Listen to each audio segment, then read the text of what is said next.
چاول کا بے تحاشا استعمال ذیابیطس کے مرض کی بڑی وجہ بن گیا۔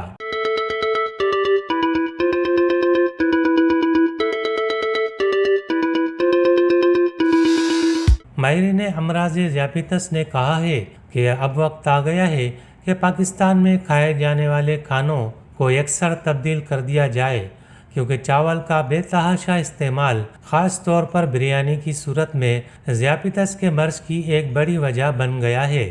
پاکستان میں دعوتوں میں کھانا اور ہوٹلنگ کرنے کو ایک تفریح سمجھا جانے لگا ہے، جس کے نتیجے میں کروڑوں افراد شوگر کے مرض میں مبتلا ہو چکے ہیں۔ اگر یہی سلسلہ جاری رہا تو آئندہ چند سال میں پاکستان معذوروں کی تعداد کے حوالے سے دنیا کے چند بڑے ممالک میں سے ایک ہوگا۔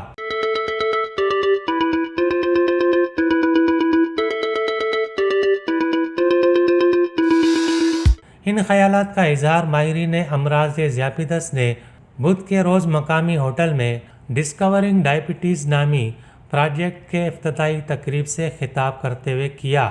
کانفرنس کی افتتاحی تقریب سے جناح اسپتال کے سابق ایگزیکٹو ڈائریکٹر پروفیسر تسنیم احسن، پروفیسر زمان شیخ، پاکستان اینڈوکرائن سوسائٹی کے نو منتخب صدر پروفیسر ابرار احمد، پروفیسر جاوید اقبال، سید جمشید احمد، ہارون قاسم، وسیم بادامی اور ایکٹر عمران عباس نے بھی خطاب کیا۔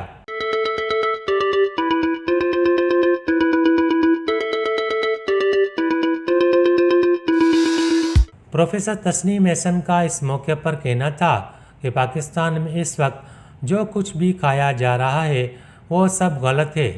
بریانی اور کولڈ ڈرنک جو کہ پہلے صرف اور صرف شادیوں کی تقریبات میں پیش کیے جاتے تھے، اب روزمرہ کی خوراک کا حصہ بن چکے ہیں۔ پاکستان میں کھانا ایک تفریح کا ذریعہ ہو چکا ہے۔ اب وقت آ گیا ہے کہ پاکستان میں کھانے پینے کی عادات کو یکسر تبدیل کیا جائے اور تفریح کے نئے مواقع اور طریقے فراہم کیے جائیں تاکہ قوم کو ذیابیطس اور دیگر بیماریوں سے بچایا جا سکے۔ پروفیسر تسنیم احسن کا کہنا تھا کہ اس وقت پاکستان کی 26% آبادی ذیابیطس کے مرض میں مبتلا ہے اور بدقسمتی سے ان میں سے آدھے لوگوں کو یہ علم ہی نہیں کہ وہ اس مرض میں مبتلا ہو چکے ہیں۔